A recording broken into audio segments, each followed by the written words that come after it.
Welcome back, my viewers, my subscribers, my friends. Thank you for returning. Now, in the last video, I spoke about my breast and how, yeah, the doctor them feel up my titty. The trainees, I was still getting the runaround, still sending me here, there, and all over the place to do blood tests on top of blood tests, check for this and check for that. So when I went to the private hospital this last time, I said, listen, I want to be admitted in a hospital because now I had started to lose weight, my hair was falling out, I did not think cancer. That was the last thing. Sometimes we say some things over our lives. We have to be very careful what we speak over our lives. Because when I went to see the doctor, the last doctor that I saw, I asked him, um, doctor, a cancer me have? And he said, no man, I don't think so. No man, it's just some blood disorder.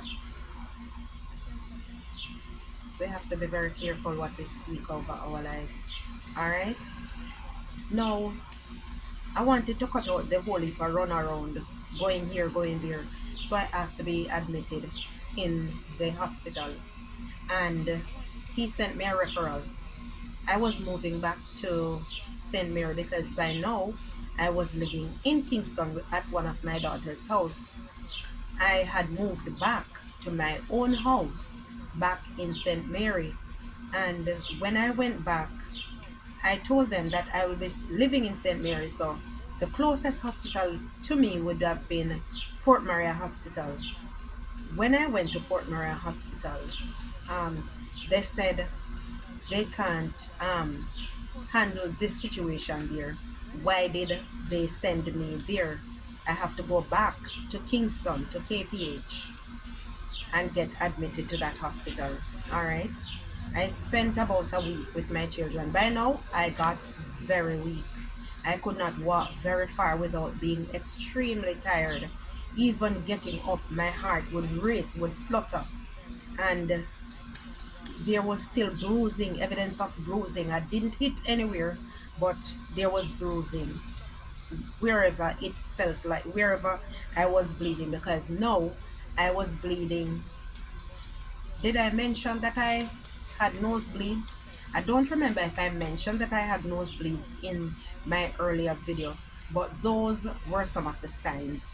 My first nosebleed was about in 19, not 19, in 2019. Yeah, about 2019 or 2020, somewhere there about. And then I had another nosebleed in 2020 when I moved to Kingston. And I think the nosebleed was what sent me to the private hospital because I was bleeding, didn't know why. Bleeding wouldn't stop, nosebleed.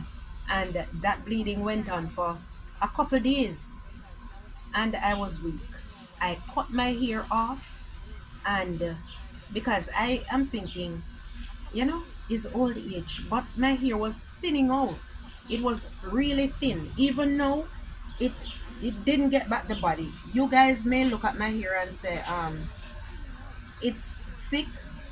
Believe me, my hair, if I'm gonna comb my hair at that time, my hair would take me like 2 hours just to do it in this style. Alright, just to get it in a ponytail, it would take me like probably 2 hours, an hour and a half, just to comb through it. And when I comb through it, I had to hold it with something section by section, because if I comb a section and leave it out, it would get tangled again. That's how thick my hair was. It is still thick, but not as thick as back then. Now, fast forward. I went now to Kingston to be admitted. And when I went, I brought my referral and I was admitted. The same doctor who I saw, who referred me, who wrote the referral for me, that's the same doctor who was my doctor when I went on the ward. No, I was in the hospital for about 3 weeks, going on a month, and all that I was getting was prednisone, steroids, and it was hiking my blood sugar. So, on top of what was going on, my blood sugar is now going up. These persons who are doing blood tests, they're not professionals, and they would just stick me wherever, and I was terrified of needles. Let me know in the comments if you are terrified. I would cry. I would cry each time that guy would come and stick me, because when he stick me, he says he's not getting any blood, and he would try again, probably 4 different places. The doctor told me that I'm not to get up from my bed to go even to the bathroom. If I needed to use the restroom, they are to carry me. They are to bring me a little bedpan. All right. I don't know what you call it here, but they would bring a bedpan for me to use. And let me tell you something. If anyone here knows about KPH Hospital, I can talk about it because I have been there.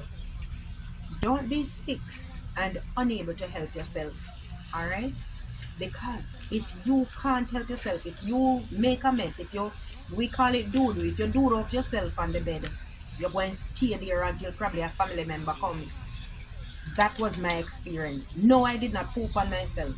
But Big Stone, Big Stone Television, this brother, he had an accident on his bed. He had colon, col- not colon, the cancer that men, prostate. He had prostate cancer. He passed. God rest his soul. He went to the hospital and he messed up, you know, and they treated him like he was nobody. This man who helped so many people, they treated him as if he had nobody and he was a nobody. They cursed him, who is a nasty old man. Now he cannot walk. And I'm sure that he asked for help. I am positive he asked for help and there was no help. I was in the hospital, in KPH Hospital, Kingston Public Hospital in Jamaica. And I heard people calling for the nurses. I myself called nurses because I was stronger than some. And I would call the nurse and she would not answer. They would not answer. They disregarded the patients. I was there and they would not look at the patients. I'm straying from what I'm saying. I was in there for over 3 weeks, going to a month, and all that I was getting, as I said, was prednisone. Nothing was happening, so I was basically waiting to die. By this time, I was very weak. Doctor told me not to get off my bed because if I get up and fall down, that could be it. I would start bleeding.